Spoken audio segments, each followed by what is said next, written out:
Pembongkaran makam dan ekshumasi jasad Soetrimo ibarat membuka kotak Pandora untuk membongkar dugaan kejanggalan kematian mantan pegawai ex-Jampitsus yang dinilai jangan-jangan ada rekayasa.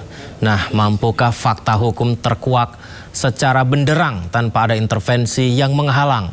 Kita bahas lebih dalam bersama dengan kuasa hukum keluarga Soetrimo, Aan Rohaini, dan Komisioner Kompolnas Yusuf Warsim. Selamat malam Mbak Aan dan Mas Yusuf. Selamat malam Mas. Terima kasih banyak. Selamat malam Bapak. Terima kasih banyak sudah berkenan berbagi di Sindo Prime. Saya ingin update dulu ke Mbak Aan. Jadi tadi pihak keluarga apakah hadir di ekshumasi, Mbak Aan? Kebetulan pihak keluarga sudah sepakat untuk tidak hadir dan kehadirannya diwakili oleh saya. Jadi ya saya sendiri yang hadir tadi. Hadir di sana ketika proses sendiri, kondisi jasad seperti apa Mbak Aan? Kondisi jasad ketika diangkat itu kebetulan masih dalam posisi di kain kafan ya. Kalau menurut dokter sih relatif karena tanahnya bagus ya kondisinya masih bagus lah. Tapi tetap terjadi pembusukan, masalah nanti bagaimana hasilnya ya kita tunggu seperti itu. Apa yang akhirnya disampaikan pihak keluarga harapannya dari proses ekshumasi ini Mbak?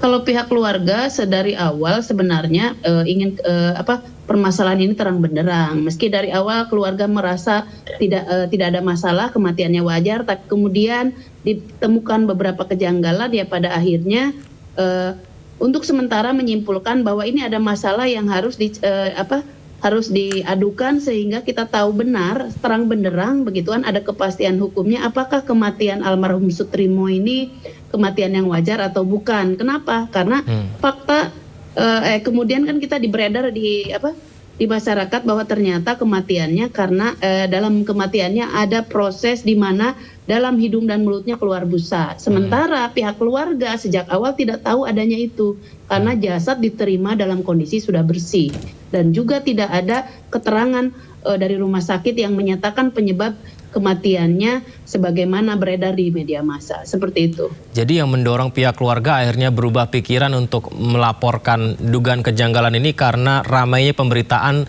tentang adanya kejanggalan yang justru pihak keluarga tidak mengetahui, begitu Mbak? Betul, itu salah satunya. Jadi dari keluarga juga sebenarnya ingin tahu kebenarannya seperti apa, seperti itu. Ini mumpung ada Mbak Aan, karena kami menerima informasi dari kuasa hukum Pak FA dan juga ada beberapa di media sosial disampaikan Pak Soetrimo ini memiliki penyakit ya Mbak sebelumnya. Apakah betul demikian? Ada yang menyebut diabetes, ada yang menyebut ada sakit yang sudah lama. Betulkah demikian Mbak Aan? Ya, yang dimaksud mungkin pernyataannya kuasa hukumnya FA yang mengatakan bahwa Pak Soetrimo itu sudah lama sakit ya. Jadi begini, kalau untuk kepastian apakah sakit atau tidak sebenarnya kan nanti juga gampang. Orang yang mendalilkan sakit tinggal membuktikan misalnya rekam medik dan lain-lain. Tapi karena dari keluarga, intinya Pak Soetrimo ini orang desa biasa yang takut sama dokter. Tahu bahwa beliau pernah gula tinggi itu hanya pada saat ada bisul ternyata bolong lalu kemudian dioperasi di rumah sakit di Purwokerto begitu kan. Dan baru ketahuan kata dokter Anda ini sakit gula. Tapi sakit gulanya sendiri tidak pernah diobati gitu kan. Jadi tidak pernah konsumsi obat dan tidak pernah periksa rekam medis. Setelah itu kurang tahu kalau di Jakarta. Tapi pada saat ke Purwokerto, ke Banyumas yang kemarin juga 1 minggu tidak pernah minum obat, tidak pernah apapun gitu. Dan tidak pernah curhat kalau dia dalam kondisi sakit yang tadi. Udah lama sakit parah itu juga. Kalau bagi keluarga sama sekali menyangkal keterangan itu gitu kan. Namun demikian nanti penyidik yang akan melihat benar apa tidak. Jadi Pak Soetrimo ini bekerja dengan Pak FA dari 2008 ya Mbak Aan? Betul, betul. Nah ini apakah rutin pulang ke Banyumas atau sempat lama tinggal di Banyumas dan dipanggil lagi ke Jakarta atau gimana Mbak? Jadi gini, Pak Soetrimo itu kan awal mulanya kenapa FA karena pernah mengerjakan proyek rumahnya Pak FA. Beliau itu tukang lah, almarhum ini tukang. Karena jujur mungkin karena cocok maka diminta kerja sama beliau. Nah setelah itu ya kerjanya katanya sedisuruhnya. Kadang pernah, itu cerita dari keluarga ya. Pernah disuruh ngerjain proyek batubara di Jambi. Tapi kebanyakan kalau selain itu tuh di rumah gitu kan. Nah di rumahnya itu yang mana segala macam tapi kita tidak pernah tahu. rumah yang mana, rumah yang kosong, yang apa kita tidak pernah tahu karena Pak Sutrimo sendiri orangnya tertutup, introvert lah segala macam dan lain-lain. Nah, pernah betul pada musim COVID itu beliau pulang. Dan pada saat itu memang pernah ya sakit tadi yang ini segala macam dan masih dibayar katanya sama Pak FA. Lalu kemudian berhenti, mungkin baru beliau almarhum ini pernah kerja jadi kurir, tapi setelah itu dipanggil lagi ke Jakarta sampai dengan kemarin pada saat beliau almarhum wafat seperti itu. Baik, saya ke Mas Yusuf. Mas Yusuf, Kompolnas melihat peristiwa ini bagaimana? Apakah peningkatan kasus ke tahap penyidikan ini akan memudahkan langkah kepolisian? Ya, terima kasih. Terkait dengan proses saat ini yang kita pantau memang sudah disampaikan bahwa ini sudah pada tahap dinaikkan ke penyidikan. Berarti sudah ada gelar perkara yang itu menyimpulkan ada dugaan tindak pidana, ada peristiwa pidana terkait dengan adanya peristiwa meninggal Pak Sutrimo, kan begitu. Nah, tentu kalau saat ini kita pakai bahasa KUHAP sajalah, penggalian mayat yang dilakukan yang hari ini itu yang bahasa KUHAP yang benar itu penggalian mayat. Penggalian mayat ini tentu diatur di dalam KUHAP kita yang baru pasal 49, 50, 51.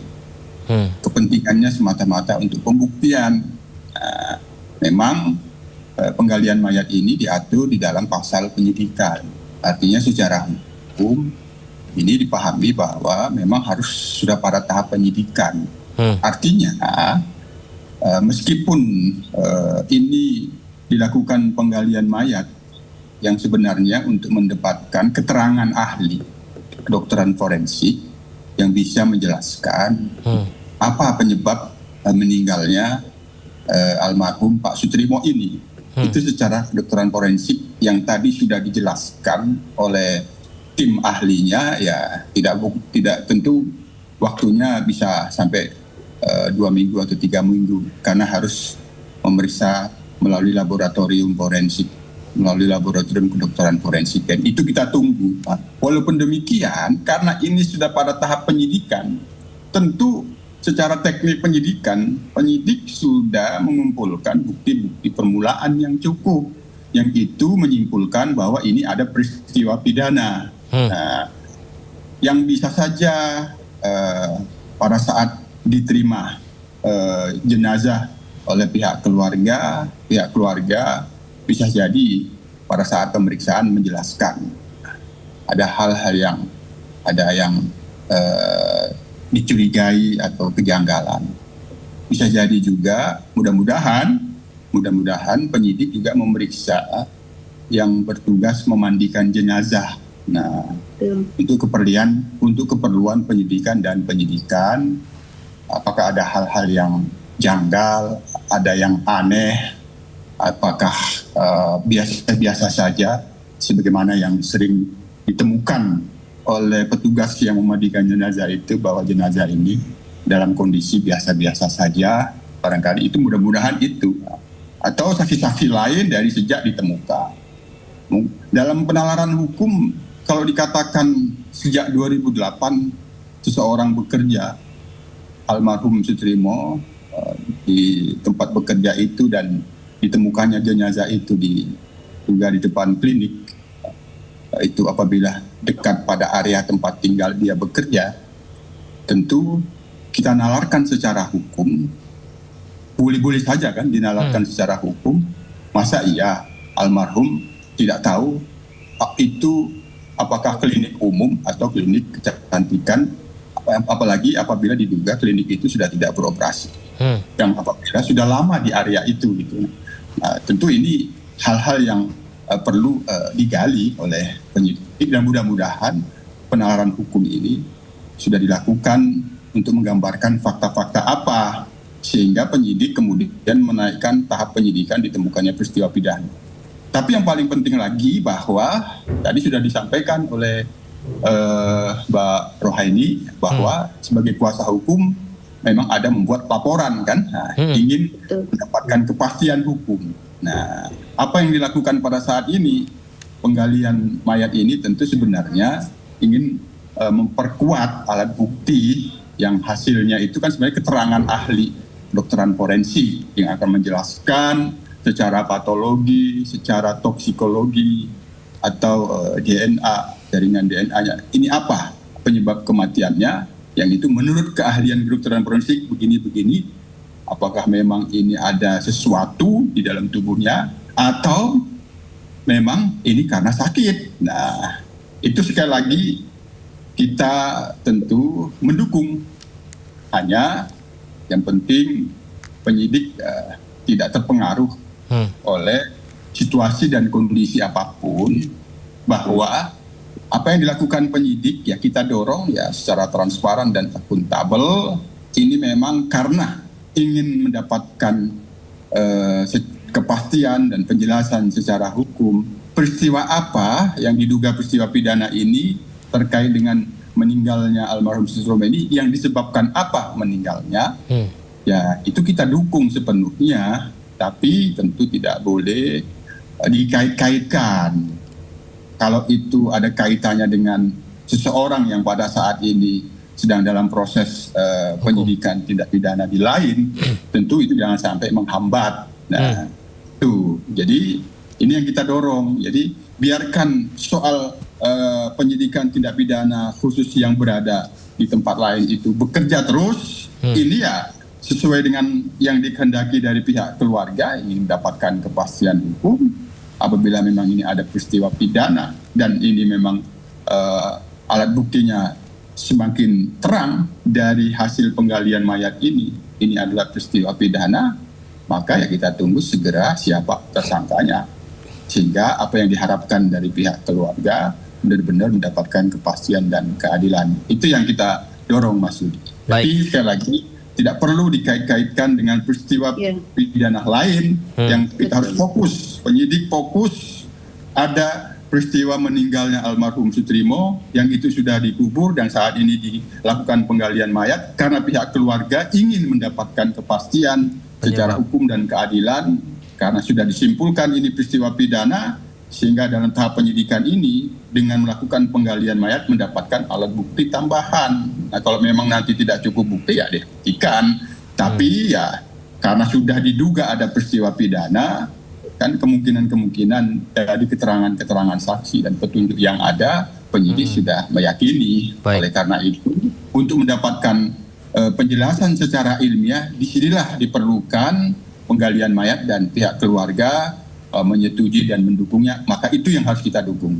Setuju, Mas Yusuf yang disampaikan. Dan Mbak An, juga pemirsa kita simak dulu ya. Ini ada yang disampaikan mantan Jampitsus Febri Adriansyah mengungkapkan kesedihan mendalam sejak mengetahui kematian orang dekatnya Sutrimo. Febri kini menunggu hasil penyelidikan polisi untuk mengungkap penyebab kematian Sutrimo. Dan ini disampaikan melalui kuasa hukumnya Febri Diansyah yang mengungkap Sutrimo memang mengalami sakit sudah cukup lama.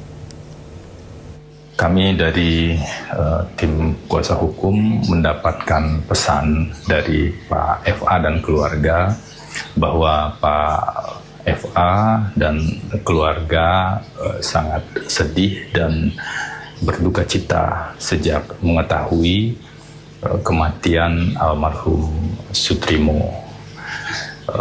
Pihak keluarga kami tentu saja berharap kita semua menunggu dan menyimak informasi resmi yang disampaikan oleh pihak kepolisian, karena kami menghormati proses hukum yang sedang berjalan, termasuk proses ekshumasi yang kami dengar informasinya di media itu dilakukan hari ini. Kami juga menyimak apa yang disampaikan oleh pihak dokter dari Polri bahwa dari kajian ekshumasi ini nanti baru bisa ditentukan atau disimpulkan penyebab kematian apakah natural atau anatural. Jadi sebagai warga negara yang baik dan juga dalam konteks negara hukum tentu kita hormati proses hukum yang berjalan di Polda tersebut. Sekali lagi kami sampaikan Pak FA dan keluarga menyampaikan duka cita terkait dengan kejadian ini, dan yang diketahui oleh pihak keluarga selama ini memang almarhum itu mengalami sakit yang sudah cukup lama, sejak bertahun-tahun yang lalu, dan Baik, kita lanjutkan dialog kita. Saya ke Mbak An kembali. Tadi seperti yang dijelaskan tentang sakit yang sudah lama ya Mbak An. Ini juga tadi diceritakan oleh pihak kuasa hukum. Mbak An, seberapa dekat sih hubungan almarhum dengan keluarga Pak FA dan keluarga almarhum dengan keluarga Pak FA? Apakah ada semacam kedekatan khusus begitu mengunjungi ke sana misalnya ke Banyumas? Tidak pernah. Jadi gini, Pak Sutrimo itu selama hidupnya itu memang orangnya tertutup, dekat dengan keluarga juga, dengan adiknya itu hanya via WA hanya menceritakan tentang kegiatan dia hari ini dan lain-lain. Yang bersangkutan sama sekali tidak pernah ngobrol banyak terkait dengan pekerjaannya gitu kan. Adapun Pak FA tidak pernah ke Purwokerto, tapi dari keluarga pernah ada soim misalnya, pernah diajak sama ibunya, pernah diajak ke rumah FA sebelum selesai, sebelum jadi, sebelum rumahnya jadi, tapi tidak pernah ketemu Pak FA. Jadi keluarga tidak memiliki ingatan terkait dengan apakah Pak FA sedekat apa ke Pak Sutrimo. Tapi pada prinsipnya Pak Sutrimo selalu kalau misalnya apa-apa ditelepon Bapak. Jadi selalu mengatakan kayak kemarin pulang juga karena diminta Bapak untuk pulang. Tiketnya sudah disediakan dan lain-lain kan, seperti itu gitu kan. Jadi karena saking pekerjaan tertutup lah, cuma memang dia menjelaskan bahwa misalnya memang tugasnya diantaranya misalnya kalau ada rumah ini diperbaiki dan lain-lain, yang bayar listrik, yang bayar air dan lain-lain juga Pak Sutrimo gitu kan. Artinya dia orang salah satu orang yang memang dipercaya, karena dipercayalah pegang kunci itu pasti dipercaya gitu kan. Nah artinya, tapi tentang apakah Pak FA deket banget sama keluarga dari sini, tidak, karena baru kali ini juga kita mendengar ucapan bela sungkawa melalui pengacaranya begitu kan. Tapi pada prinsipnya pasti akan kita sampaikan kepada keluarga. Itu aja sih Mas. Mbak An, almarhum ini, maaf nih kalau terlalu pribadi, apakah memiliki anak, istri Mbak? Almarhum ini kebetulan dia duda tanpa anak, jadi sudah pernah menikah 2 tahun dan sudah bercerai, tidak punya anak dan tidak menikah lagi, begitu. Dan izin Mbak An, kalau Mbak An sendiri akhirnya bisa terhubung ke keluarga Sutrimo dan membantu keluarga ini, awalnya seperti apa Mbak? Jadi kan awalnya memang dari awal saya menawarkan diri, karena begini, ini kan Banyumas ya, saya orang Banyumas asli begitu kan. Rasa-rasanya kok diem aja ada kondisi kayak gini kan tidak biasa. Jadi dulu saya DNA-nya memang LBH Mas. Jadi kalau biasa nolong orang lah, kurang lebih seperti itu. Jadi kalau meskipun sekarang saya advokat profesional, tetap setiap tahun kami alokasikan anggaran untuk pro bono minimal 4-5 kasus lah gitu kan. Nah karena memang kita juga masih ada anggaran dan kita juga punya kepedulian, jadi kita menawarkan dari awal, tapi selalu tertutup. Ya kita sih nunggu sebenarnya. Saya lebih jujur aja kalau ditanya repot, saya lebih suka, tapi harus ada yang membackup keluarga ini gitu. Kalau LPSK udah masuk atau misalnya pengacara lain udah masuk saya nggak akan masuk. Tapi saya mendengar dari teman-teman wartawan memang sangat tertutup. Akhirnya saya kalau bahasa Jawanya saya jajal awak gitu kan. Cobalah saya tes case, saya mau masuk, saya cuma butuh menjelaskan terkait posisi hukumnya gitu kan. Jangan-jangan ini orang tertutup itu karena sebenarnya tidak tahu apa yang sedang dihadapi. Kalau saja begitu. Almarhum ini masuk dalam list saksi yang akan diperiksa nggak sih di kasus ex Jampitsus? Ya kita nggak ingin menghubung-hubungkan ya. Maksudnya kita tidak tahu dan kita tidak mau dikait-kaitkan dengan perkara itu. Betul bahwa memang urusan kami adalah bahwa ini ada jenazah seseorang WNI, keluarganya klien kami yang meninggal dunia, diduga kematiannya tidak wajar, itu saja. Baik, Mas Yusuf, ada yang kemarin ngobrol dengan beberapa pakar psikolog forensik dan beberapa dari pengamat mengatakan tentang naik dari penyelidikan ke penyidikan gitu, Mas Yusuf. Ini yang dipertanyakan, ekshumasinya kan baru dilakukan hari ini ya. Pemeriksaan pengangkatan kembali jenazahnya kan baru dilakukan hari ini. Apakah Kompolnas juga menyoroti tentang naikkan ke penyidikan ini, tapi pemeriksaan jasad jenazahnya belum dilakukan sebelumnya begitu? Apakah Kompolnas menyoroti itu juga, Mas Yusuf? Sebenarnya kalau normanya tadi kaitannya dengan penggalian mayat itu diatur di dalam KUHP kita yang baru, itu pasal 49, 50, 51. Pasal itu ada pada pasal-pasal penyidikan, itu bukan ada di pasal penyelidikan. Maka untuk melakukan keperluan pembuktian penggalian mayat, maka nalar hukumnya berarti sudah di tahap penyidikan.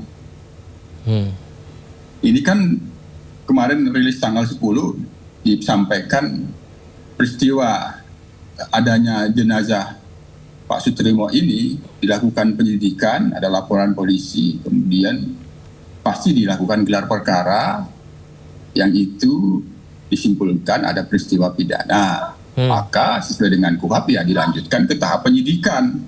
Nah, tentu tadi secara teknik penyidikan ya dipastikan penyidik sudah memeriksa saksi-saksi yang sudah banyak gitu. Jadi bisa keterangan saksi, petunjuk gitu. Fakta-fakta itu dirangkai sehingga diduga ini meninggal karena peristiwa pidana. Kira-kira begitu kan. Untuk keperluan pembuktian secara scientific crime investigation memerlukan pasti ini harus ilmiah gitu. Apakah ini memang meninggal secara normal, ada narasi sakit, atau ingin dipastikan lagi sebagaimana yang dimaksud oleh Mbak Aan tadi, ada narasi pemberitaan, ada busa, diduga ada busa gitu. Nah, kan ya kalau disebut ada busa, ya kemungkinan kan bisa sakit, bisa tidak bukan. Nah, betul. Penggalian mayat itu sendiri karena ini nalar hukumnya ada tahap penyidikan, sebenarnya ingin memperkuat alat bukti melalui keterangan ahli dokter forensik. Nah, untuk meyakinkan, dan saya kira dari sejak awal memang itu diperlukan gitu. Tapi mengapa tidak pada saat penyelidikan?